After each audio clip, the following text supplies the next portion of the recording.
kasindero, magandang araw po sa inyong lahat at mapagpalang araw po sa inyong lahat. At ito nga, itong isi-share ko sa inyo, ito ay Nissan X-Trail 2020 model, 2020 model. So, magpapalit ako ng ano nito. Nagpalit na nga pala ako, hindi ko na nabidyohan kayo. Nagpalit ako ng radiator fan. Ang problema, hindi rin lumandar yung pinalitan ko kasi nga putok yung fuse. At ituturo ko na lang sa inyo kung nasaan yung radiator fan fuse. Kasi nag-search ako ng ano, walang lumalabas. Kaya i-share ko sa inyo kung saan nakalagay yung radiator fan fuse. At ito yung ano niya, yung fuse niya. Ganitong klase yung fuse niya, oh. Tatlong magkakampit na fuse. So, andito yung sa ilalim mga kasindero. Dapat kasi tatanggalin itong ano, headlight. Ang kaso, hindi ko matanggal gawa ng itong ang sasakyan ay bangga. Mga nakatornilyo siya ng ano. Mga nakatornilyo siya ng screw. Doon sa ilalim din nakatornilyo ng screw kaya hindi na matanggal to. Pero dapat tatanggalin itong headlight.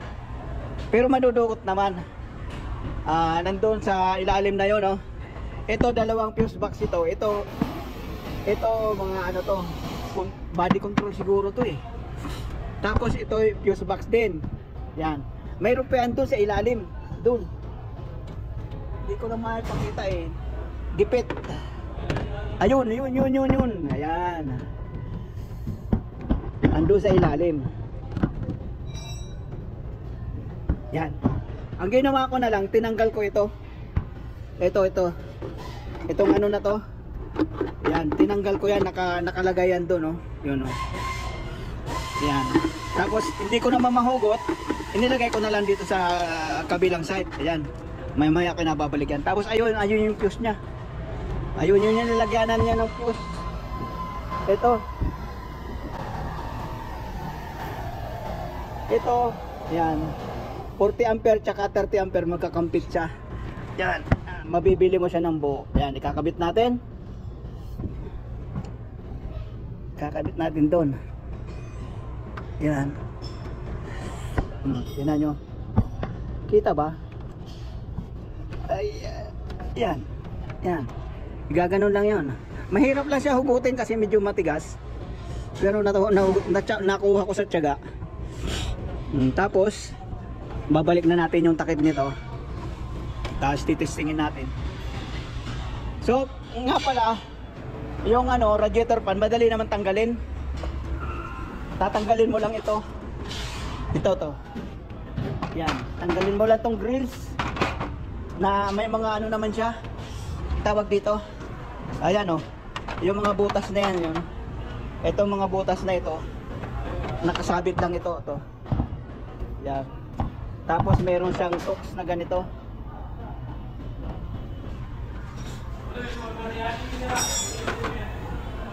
Pagkatanggal, ito naman tatanggalin to. Ito, tatlong tornilyo dito, tatlong tornilyo din dito sa kabila. Tapos itong mga to, tanggalin mo ito tsaka yung wire. Mahuhugot mo na yan. Maangat mo na yan. Tapos ilagay mo lang doon sa kabila doon kasi may cable yan ng ano. Ito, may cable to. Hindi mo na huwag mo na tanggalin yan. Ilagay mo lang dito yung bakal. Tapos matatanggal mo na yung ano, radiator fan. Matatanggal na. Tapos magtatanggal ka rin ng itong hose na ito. Dali. Tapos nga pala ito, tatanggalin mo rin ito to. Para mailabas mo yung radiator fan.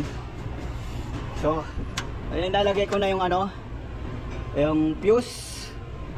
Titingnan ko na ito yung radiator fan na pinalitan ko, bago. Ito, sabi ko palitan na rin eh. Dahil umaalog na. Sa Canada umiikot pa naman. Hi. So titestingin ko, paandarin ko tapos titingnan natin. Mga kasindero, umaandar na yung radiator fan.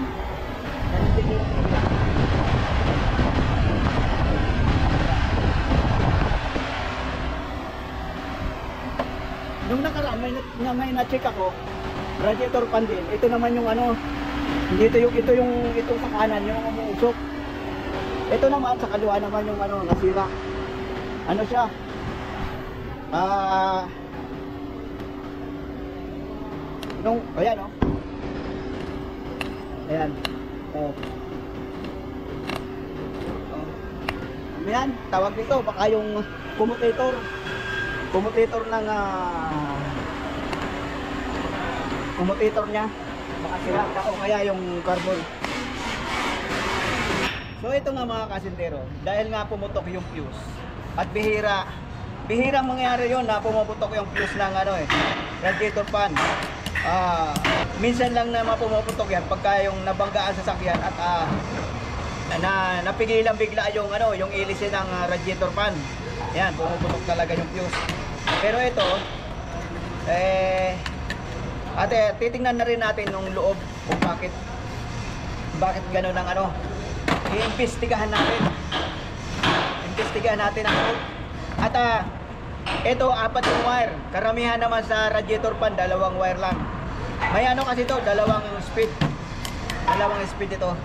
Pero yung iba 2 speed din, pero 2 wire din lang. Titingnan natin. Ganito lang yun, tatanggalin mo lang yun ng yan. Tapos tanggalin natin takip. Yan. So, yun pala mga kasindero. Yan o, nakita nyo yung bearing na maliit.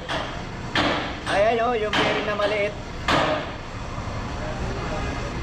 Kaya yung isang radiator fan motor umaalog. Ganito rin yung problema nun. Ayan. Ayan. Ito, carbon holder ito eh. Carbon holder. Ay, sunog din. Sunog.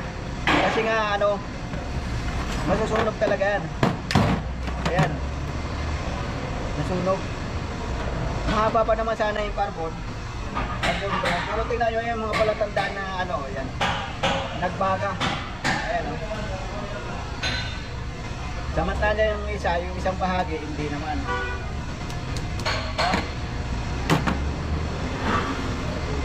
Ngayon, wala na yung tunog. Pero wala na rin pag-asa. Ganun pala yung mga kasindero. Yan ang Kaya 4 yung wire, 4 din yung carbon brass. Yan. Ito ang magka-partner to. Kasi hindi sa Ayan. Tapos ito naman.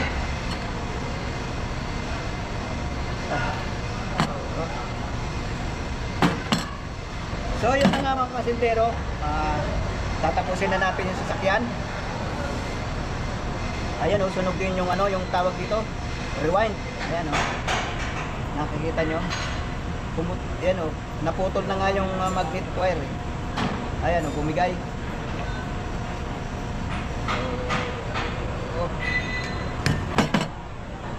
So yun, tatapusin na natin yung sasakyan.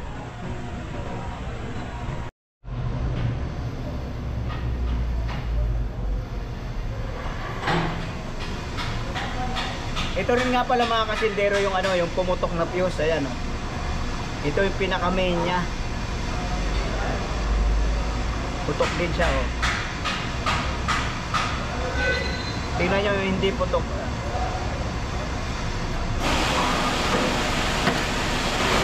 So yun mga kasindero, yun lang ay isi-share ko sa inyo. Location kasi nahirapan ako maghanap kung nasaan yung fuse ng radiator fan. Meron pa nga pala yung fuse link dito, fusible link. Ayan, nandyan. Pero wala dyan yung sira. Hindi, nandun sa ilalim.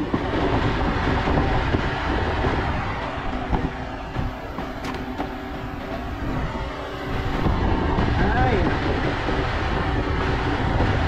So ilalagay na natin yung takip. Ito yung takip niya mga kasindero. Andyan yung niya, yung naka-specify dyan kung nasaan yung relay, yung fuse. Ilalagay na natin ito. Ilalagay ko na pala. Yan o, madudukot naman.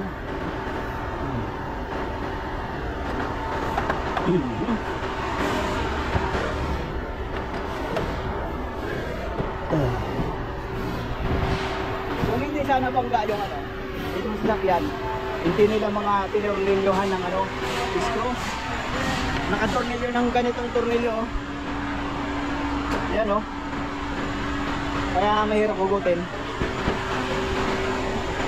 So yun na nga mga kasundero. Hanggang dito lang ang ating vlog. Hanggang dito lang ang ating video. Sinare ko na sa inyo kung nasaan yung location ng fuse. At yung radiator fan madali lang tanggalin. So yun na nga mga kasundero. Hanggang dito na lang. Maraming salamat po sa inyong lahat. Maraming salamat sa inyong panonood. At ikakabit ko na yan. Bye bye po and God bless.